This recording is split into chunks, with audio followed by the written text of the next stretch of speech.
tal? Bienvenidos a una nueva charla, en esta ocasión con el doctor Miguel Ángel Cuenya. Las epidemias y pandemias han sido cíclicas en la historia de la humanidad.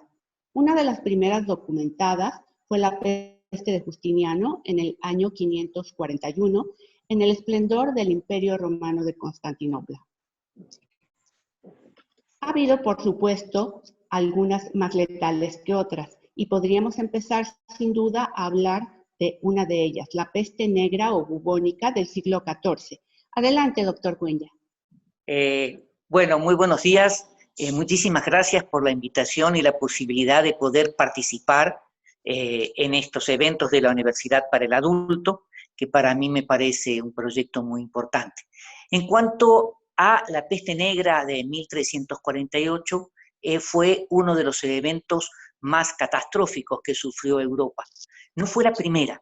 Digamos, la última epidemia que había sufrido en la antigüedad fue justamente la epidemia de Justiniano, y a partir del siglo VI desaparece la peste del territorio europeo, hasta que desde China surge, cruza China, llega a lo que era la antigua Rusia, y con los ejércitos tártaros llegan a la península de Crimea en el Mar Negro, en donde se contagian especialmente los comerciantes genoveses que, huyendo de la peste, llevan la enfermedad a Marsella, llevan la enfermedad a Sicilia, reguero de pólvora por todo el territorio de Europa. Podemos decir que en unos pocos meses desapareció casi el 30% de la población, y que se queda de manera endémica la epidemia y va a rebrotar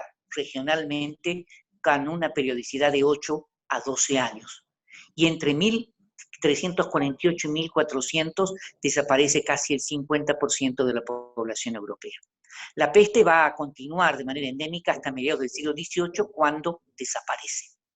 Y está relacionada con la rata, con el ciclo de la rata. Es una zoonosis humanizada, podríamos decir nosotros, en donde es la pulga de la rata, denominada Xenoptera chyopis, la que se encarga o se convierte en vector. Como la peste llega a finales de diciembre de 1347 a Europa, ya en invierno, llega en su vertiente más grave, que era la pulmonar, en donde se transmitía de persona a persona a través del atroz de los esputos o por el aire. Esta fue una epidemia que va a traer verdaderamente consecuencias muy, muy fuertes, en la medida en que va a ser el punto de partida del proceso del cambio y de la transición hacia una nueva sociedad, la sociedad capitalista, y en donde el proceso de deterioro de la sociedad feudal va a durar aproximadamente 3 siglos y medio. También destacaron por su letalidad a lo largo de la historia la viruela, que mató a millones de personas, no solo en Europa, sino en el Nuevo Mundo, y la mal llamada gripe española de 1918. ¿Qué nos dice al respecto? Bueno, la viruela es una de las enfermedades más serias y más graves conocidas en Europa desde el siglo VII. Se considera que llegó a territorio europeo vía Italia y posteriormente vía España, después de la conquista del territorio de la península por los bereberes, por los árabes.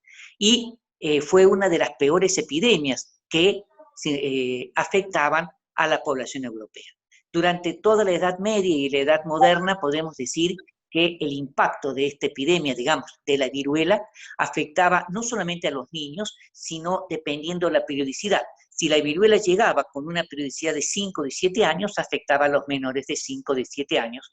Si la viruela llegaba con una periodicidad de 25 años, afectaba a los menores de 25 años.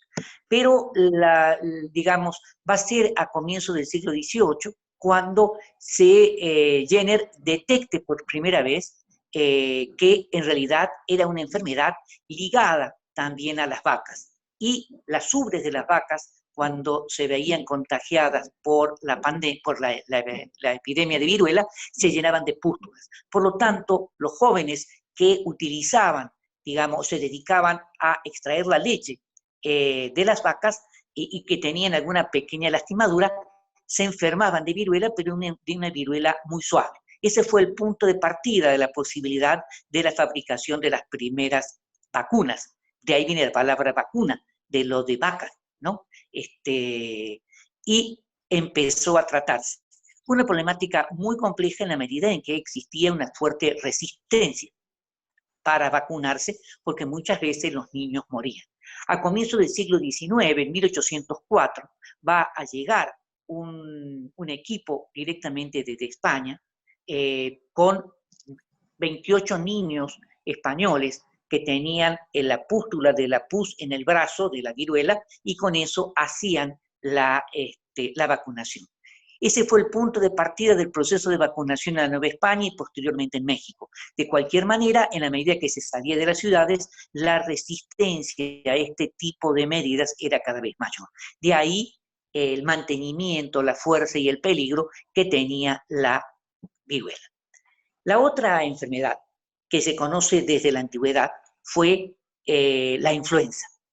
La influenza es una enfermedad, lógicamente, cuyo nombre viene de la palabra influenza, que estaría relacionado con la influencia del frío. En Italia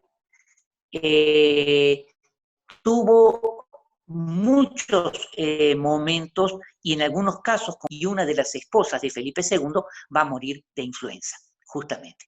Es más, se considera que durante la llegada de Cristóbal Colón al territorio americano, uno de los marineros venían enfermos de influenza. Claro, eso no se puede demostrar el día de hoy porque en realidad no tenemos la información para poderlo determinar. De cualquier manera, si nosotros nos vamos a remitir a pandemias que están perfectamente señaladas, tenemos la última pandemia del siglo XIX, que va a ser la gran gripe rusa de 1890, que parte, o se considera que el punto de partida fue la ciudad de San Petersburgo, a finales del mes de octubre, y 2 meses después ya estaba en Boston, en Nueva York y en Filadelfia, lo cual nos demuestra la extraordinaria rapidez con la difusión. Esta pandemia generó una mortandad mucho más leve que la de 1918, se murieron 1 millón de personas a lo largo de 1890, llegó a México, en México se consideraba que iba a ser una pandemia débil, efectivamente no fue muy fuerte, pero los casos que ocasionó o las muertes que ocasionó estaban relacionadas justamente con uno de los problemas que estamos viendo el día de hoy. La gente no podía guardar cama porque tenía que salir a trabajar. Y como salía a trabajar, era invierno. Fue en el mes de diciembre y enero, diciembre de 1889, enero de 1890, la gente se afectaba o moría de pulmonía o de neumonía.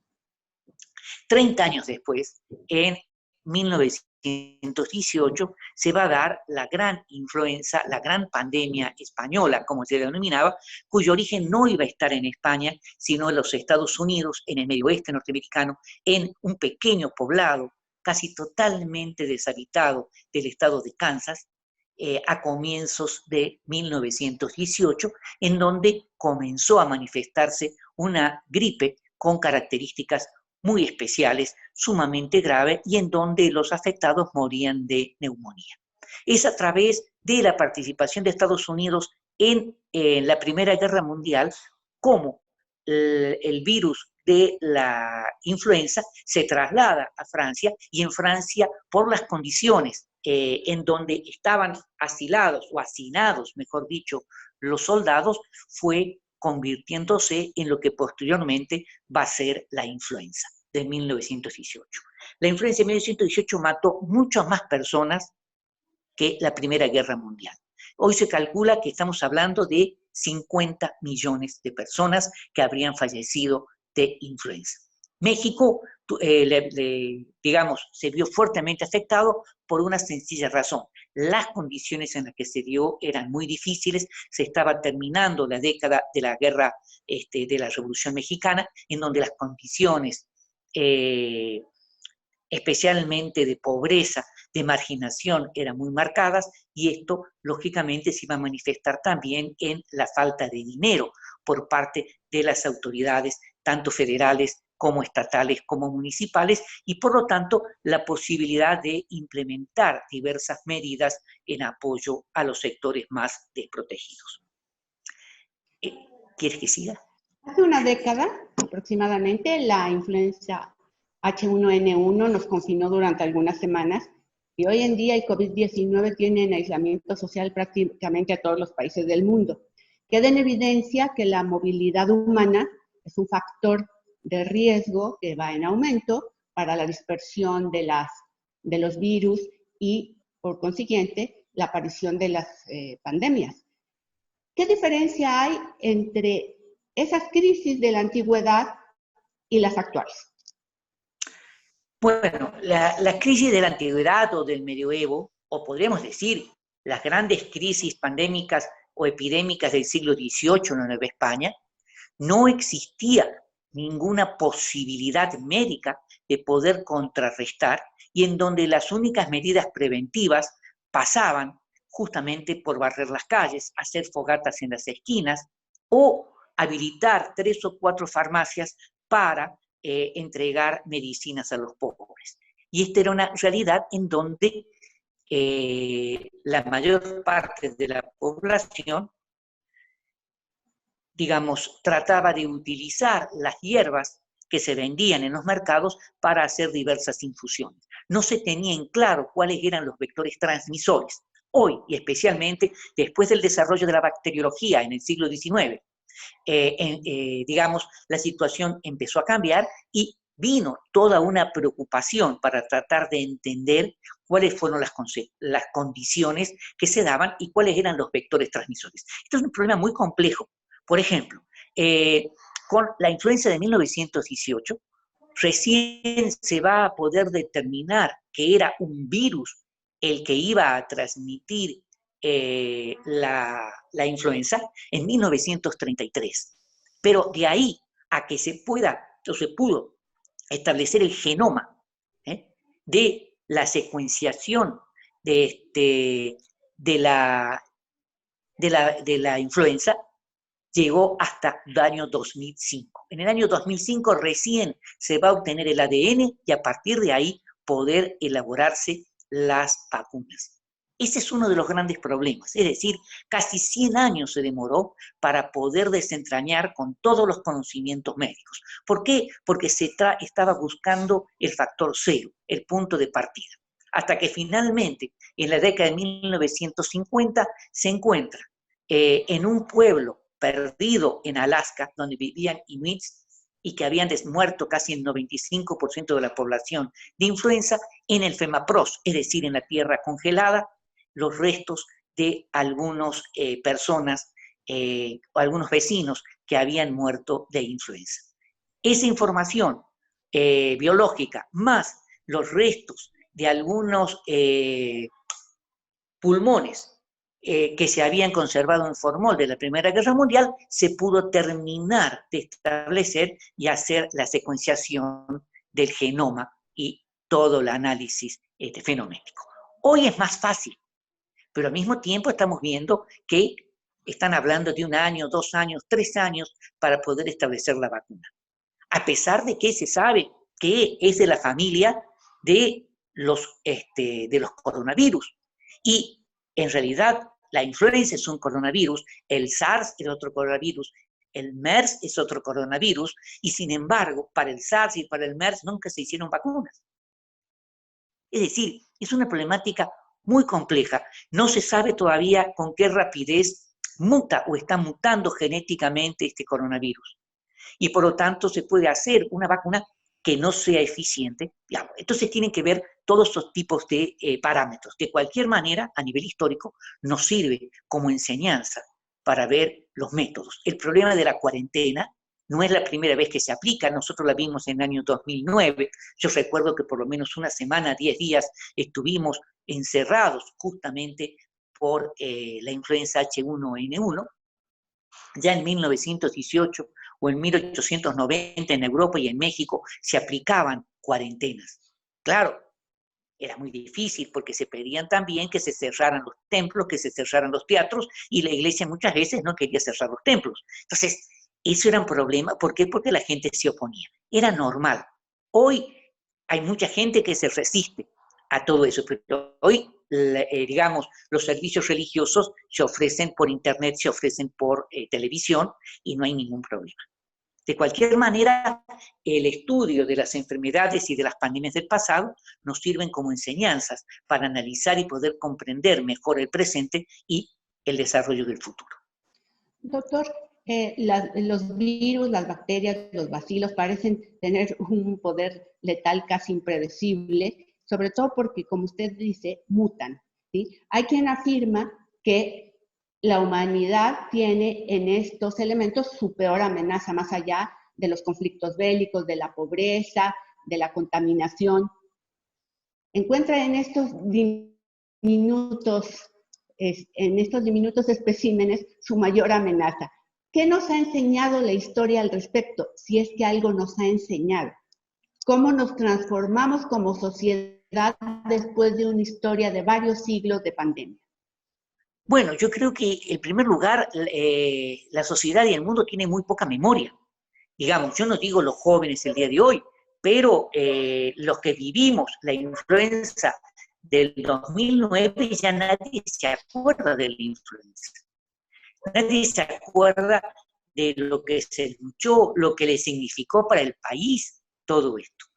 Que la lucha en contra de los gérmenes, de los virus, de las bacterias,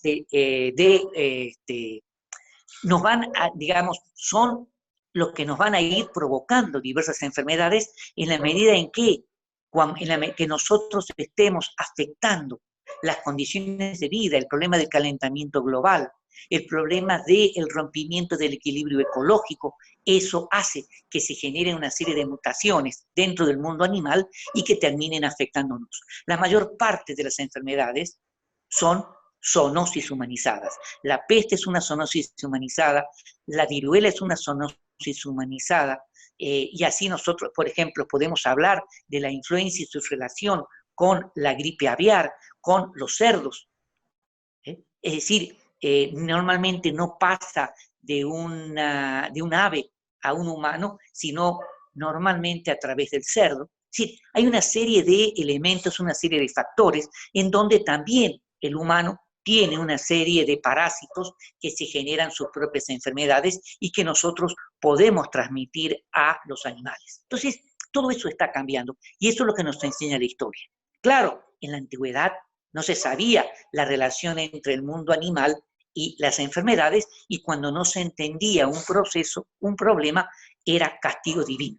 ¿Por qué nos habíamos portado mal? Y digamos, y por los pecados que nosotros habíamos cometido, digamos, se establecía este castigo divino, como la Biblia lo había planteado con las 7 plagas que se habrían generado en Egipto, una de las cuales habría sido de viruela, otra habría sido de peste bubónica. Bueno, todo esto es relativo porque forma parte de los mitos, de las leyendas, de todo esto. Pero yo creo que es muy, muy importante el conocer, el que nos permita tener una memoria permanente.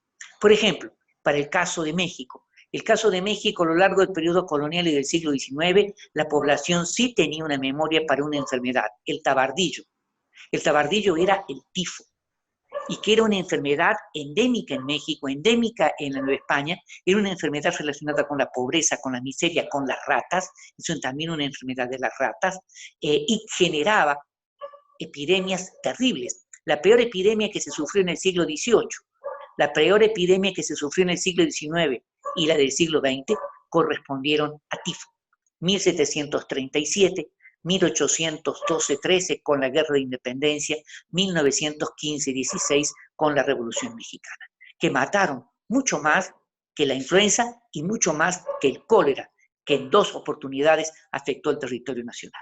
Ahí sí había memoria, ahí sí había preocupación, porque las autoridades se preocupaban por ese tipo de cosas. Pero va a ser hasta 1915 cuando recién se sepa que es la higiene del cuerpo, la higiene de la ropa, y que el vector transmisor es el piojo blanco de la ropa para esa enfermedad.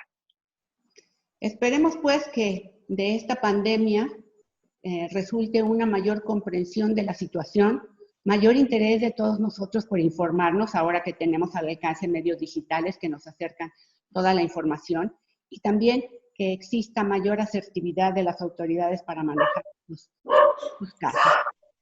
Muchas gracias, doctor Cuenya, por acompañarnos. No, gracias a ustedes. Muchísimas gracias. A todos ustedes nos vemos pronto.